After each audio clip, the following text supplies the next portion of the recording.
자, 오늘은 3단원에 들어가기 앞서서 기본적인 시간과 혹은 또 운동, 일과 에너지에 대한 내용에 조금은 다른 시선으로, 다른 시각으로 한번 접근을 해보고자 합니다. 부담 없이 봐도 되니까 한번 생각해보는 시간을 갖도록 할게요. 시계 없이 시간을 측정하고자 하려고 해요.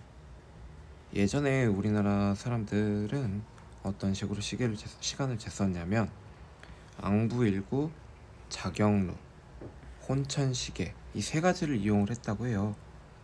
앙부일구는 우리가 알고 있듯이 태양을 통해서 그림자를 이용을 하는 것이고, 자경루 같은 경우는 물을 이용한 것. 혹시 혼천시계에 대한 내용을 알고 있다면 저에게도 알려주시면 좋겠습니다. 움직이는 별이라든지 태양이라든지 하늘에 떠있는 것을 보고 시간을 구별하려고 했었어요. 이 세 가지 부분에 대해서 한번 조사를 해보거나 검색하는 시간을 잠깐 가졌으면 좋겠습니다. 자, 우리가 주변에 일상생활에서 쉽게 접하는 물체를 이용해서 한번 시계를 쓰거나 혹시 시간을 잴 수 있는 것은 무엇일지 한번 잠깐 생각을 해보도록 할게요. 예를 들어 물방울이 떨어지거나 또 뭐가 있을까요? 주변에 굴러다니는 물체라든지 기타 등등이 있겠죠. 한번 생각해보는 시간을 갖고 혹은 채팅창에 생각나는 친구들 한번 써봤으면 좋겠네요. 자, 왜 지금 시간에 관해서 이야기를 하냐면 이 시간을 알아야지 우리가 이번에 배워야 될 운동과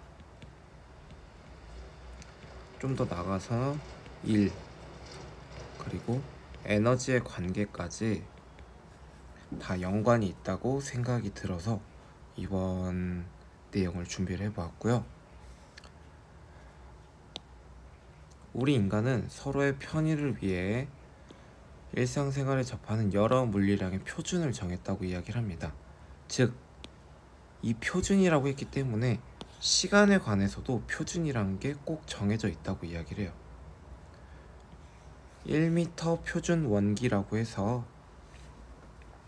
1m에 관한 가장 기본적인 길이를 측정을 해놓은 게 있었는데 뉴스 기사에서 본 친구들은 있겠지만 아마 이것도 표준에 대해서 다시 새롭게 정의한 적이 한번 있었어요.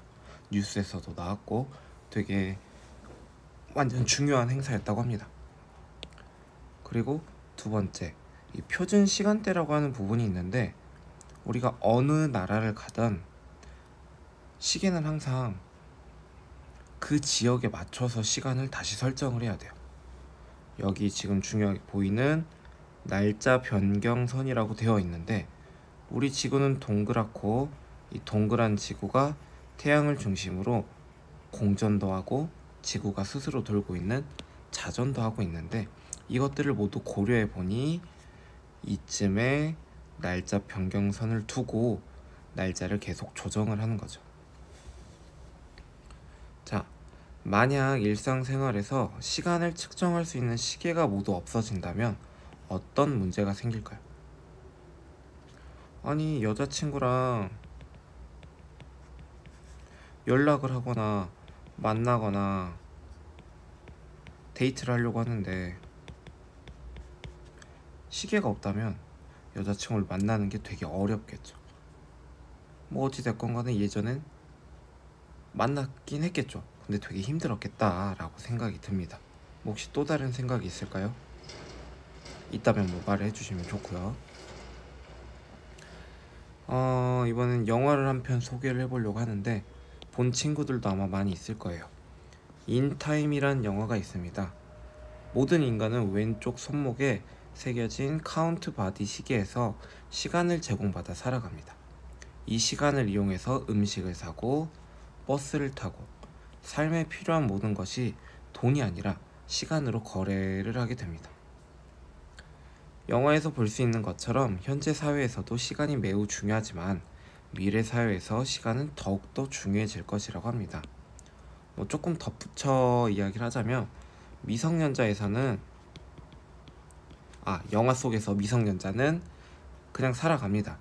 허나 미성년자가 끝나고 이제 성인이 되면은 손목에 있는 카운트바디 시계가 끝나면 바로 사망을 합니다. 즉 시간이 곧 돈이다 라고 하는 아주 유명한 SF 영화입니다. 시간이 앞으로 아마 중요해질 거예요.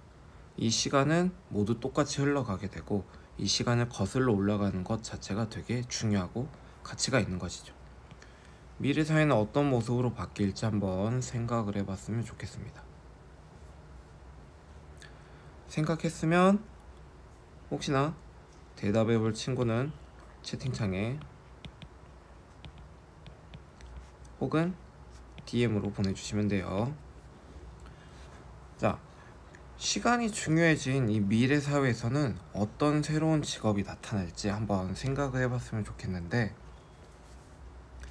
우리가 시간에 관한 이 인타임이란 영화 외에도 제가 제일 좋아하는 백 투 더 퓨처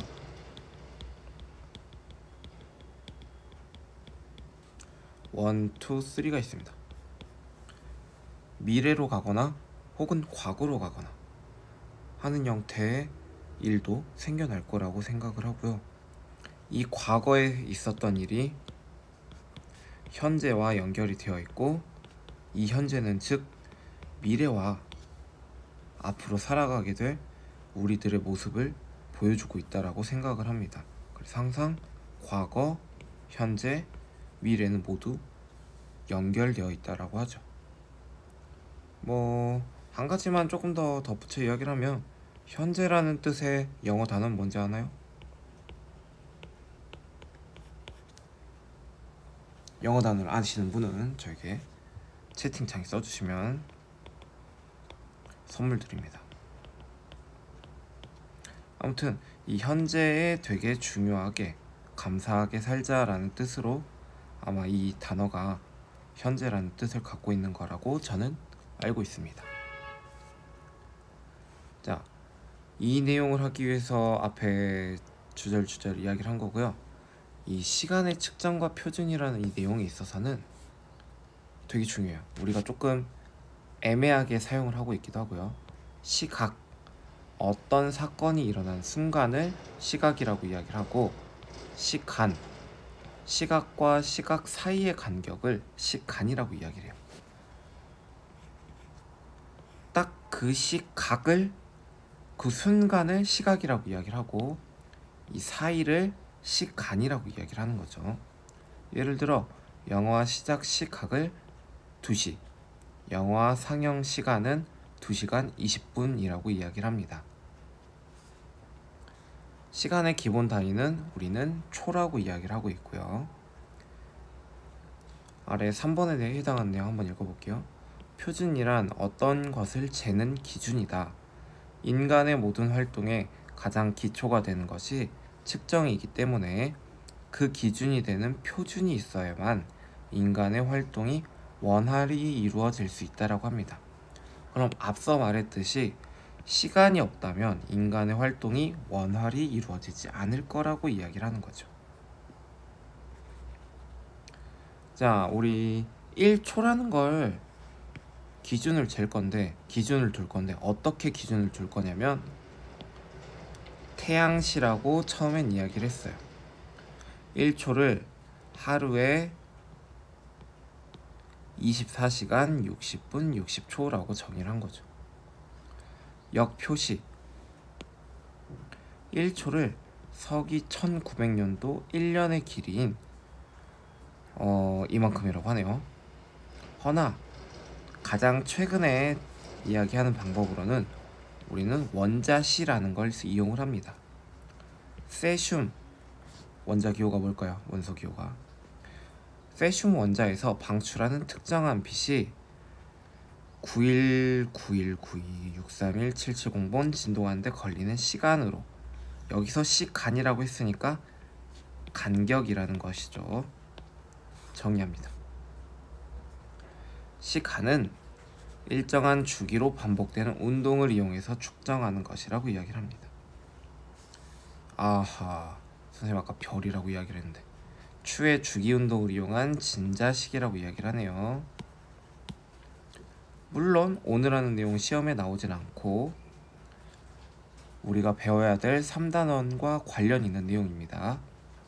시간에 관해서는 여기까지입니다. 자, 다음 넘어가면 우리가 이제 알아둬야 될 내용 중에 하나인 운전을 하게 되는데, 여러분도 20살이 되면 운전면허를 따게 될 것이고, 이에 관한 내용을 한번 이야기를 해볼게요. 선생님이 제일 좋아하는 프로그램 중 하나인 맨인 블랙박스 혹은 한문철의 블랙박스를 가장 좋아하는데요. 이때 말하는 자동차의 정지거리에 관한 내용입니다. 자동차 운전자가 보행자나 정지 신호를 보고 정지할 때까지 진행한 거리를 정지거리라고 이야기를 합니다. 내가 사람을 보고 정지한 거리를 정지거리라고 이야기를 하죠. 정지거리는 공주거리와 제동거리를 합한 것을 이야기를 해요. 첫 번째 공주거리라고 하는 건 운전자가 위험을 인식하고 뇌에서 판단해서 브레이크 페달을 밟아 브레이크가 작동되기 전까지 진행한 거리라고 이야기를 하고요. 사람에 따라 조금 피곤하거나 그러면은 조금 차이가 나기도 해요. 제동거리라고 하는 건 실제로 브레이크가 작동한 순간부터 차가 멈출 때까지 진행한 거리를 이야기를 합니다. 그러면 우리는 정지거리란 공주거리와 제동거리라고 이야기를 할 수 있겠죠. 그럼 이 공주거리는 사람마다 차이가 날 수 있습니다. 왜냐하면 피로와 신체적, 정신적 상황에 따라 차이가 나기 때문이죠. 두 번째 제동거리 같은 경우는 사람이 아니라 그럼 어떤 차이일까요? 자동차의 성능에 대한 차이라거나 자동차 그때그때 컨디션, 바람, 무게, 사람이 많이 타고 있을 때라든지 기타 등등이 있겠죠. 이 내용에 대해서 잠깐 알아보도록 할게요. 자, 봅시다. 일상 속 에너지와 마찰력이라고 이야기를 하는데, 에너지는 우리가 지금까지 배운 것이라고 생각을 하면 되고, 마찰력은 1학년 때 배웠을 거예요 아마. 두 자동차가 가지고 있는 에너지는 무엇일까요? 충돌한다면 어떤 자동차가 더 위험할까요? 봅시다. 에너지라고 했기 때문에 물체가 운동한다 하면 우리는 운동 에너지라고 이야기를 할 겁니다. 이 운동 에너지는 구하는 방식보다 먼저 정의를 한번 해보죠. 누가 운동을 하냐면 물체가 운동을 하기 때문에 물체의 질량과 영향을 미치고요. 운동하는 것이기 때문에 물체의 속력과 영향을 갖게 됩니다. 그러면 좀 더 정확하게 볼게요.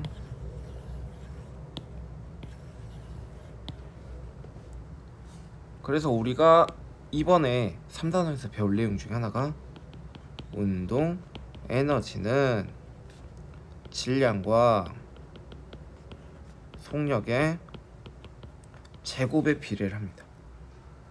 따라서 운동 2분의 1, 질량은 m이죠.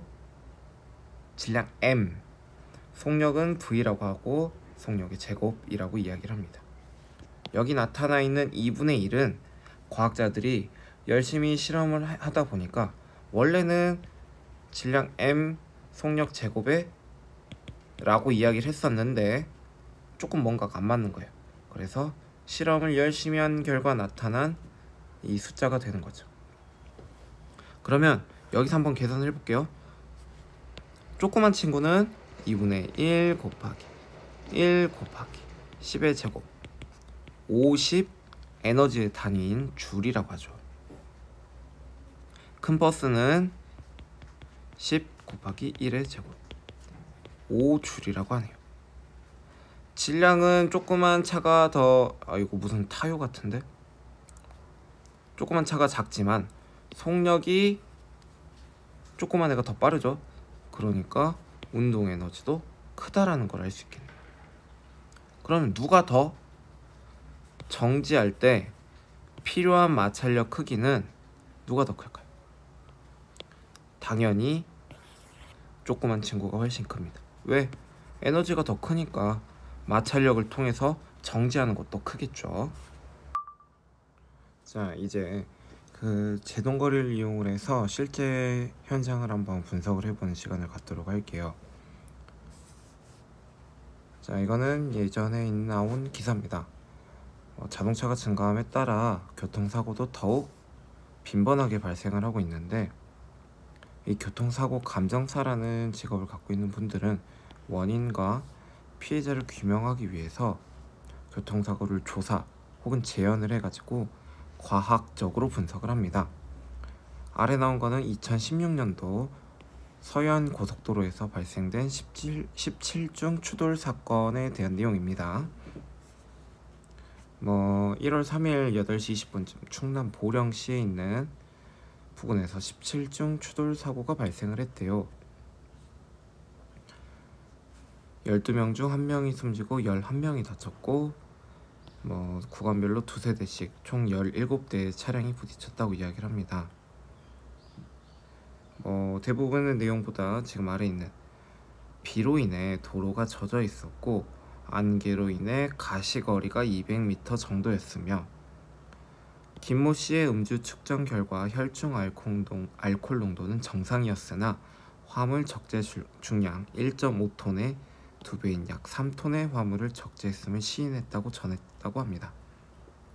또한 추가적으로 안전거리 확보 여부, 과속 여부, 차량 결함 등 정확한 사고 경위 등을 도로교통공사의 협조를 얻어 조사 중에 있다고 이야기를 하네요. 볼게요.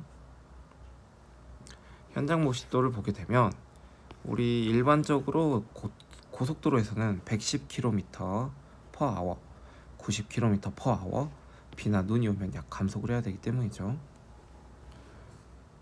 김모 씨의 트럭이고요. 김모 씨는 화물 차량과 이모 씨의 승용차가 모두 각자 차선 전방에 사고로 정지해 있는 차량을 발견했다고 이야기를 해요. 공주거리 50m와 30m를 등속 이동을 했다고 합니다. 등속 이동을 할 수밖에 없었던 거는 이 공주거리라는 건 물체를 보고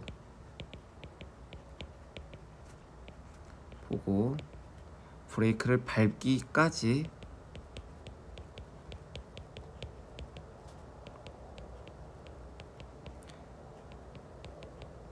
걸리는 시간을 이야기를 하는 거니까 현재 그 속도를 이동을 했다고 하고 그 속력을 이동을 했다고 합니다. 이 등속이라는 표현은 같은 속력을 의미를 하죠.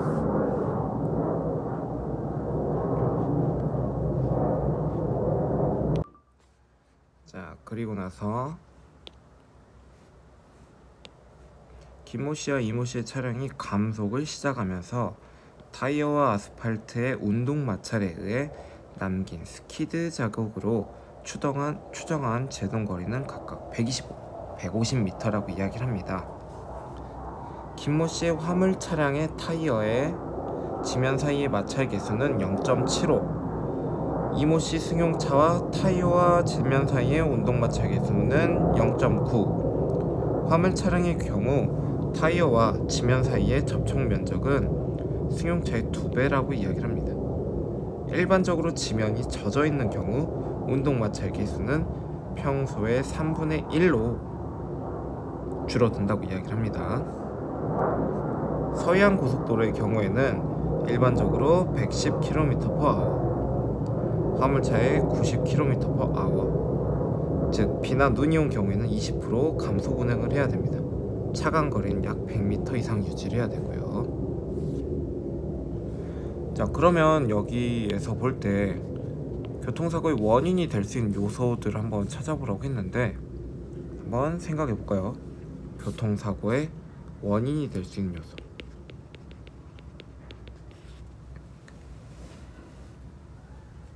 원인이 될 수 있는 요소. 어쨌든 원인이 될 수 있는 요소는 두 가지로 분류해서 살펴봐야 됩니다.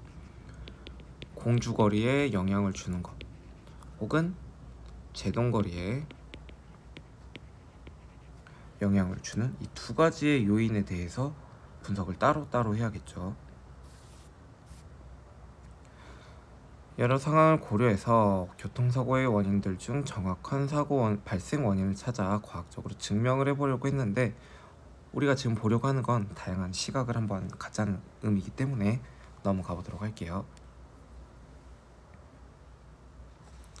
자, 우리가 나중에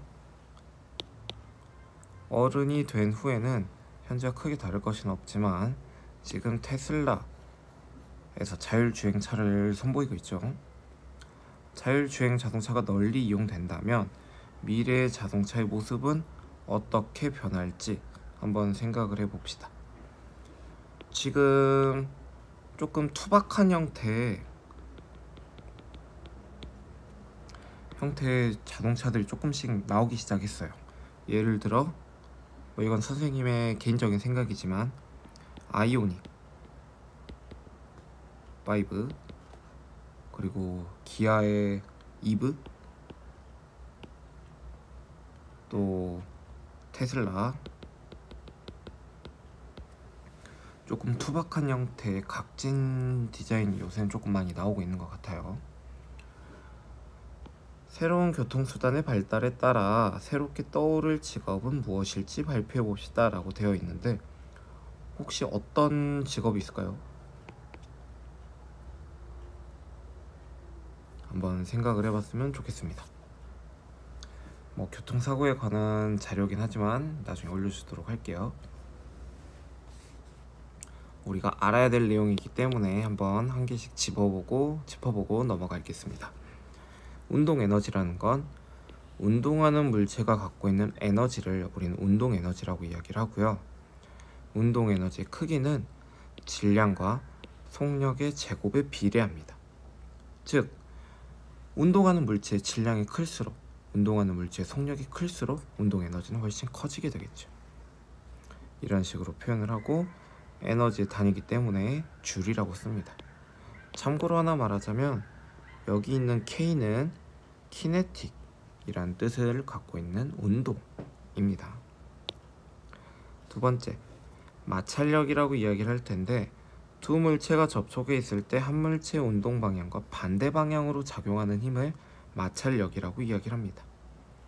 마찰력의 크기는 물체 사이의 마찰 계수, 그리고 물체의 무게 비례하고, 접촉 면적과는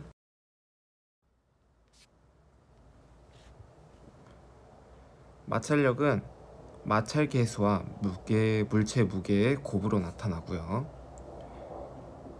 세 번째, 일과 에너지의 전환을 보려고 할게요. 물체의 힘을 작용해서 힘의 방향으로 이동할 때 일을 하고요. 즉, 힘과 이동 거리의 곱으로 나타나게 됩니다.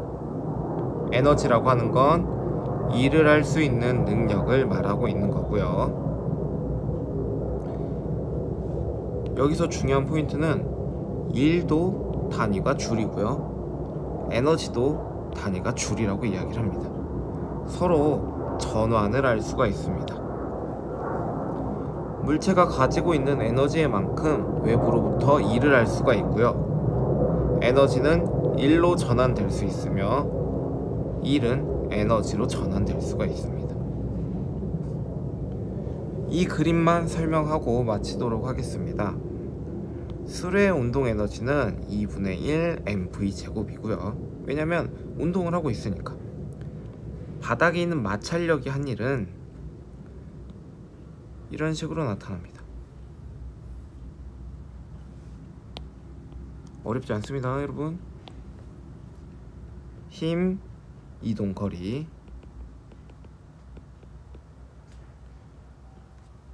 바닥과 물체의 마찰 계수, 무게, 이동 거리라고 했죠. 우리 무게는 질량 곱하기 중력 가속도 배울 겁니다. 9.8 m/s 제곱이라고 합니다.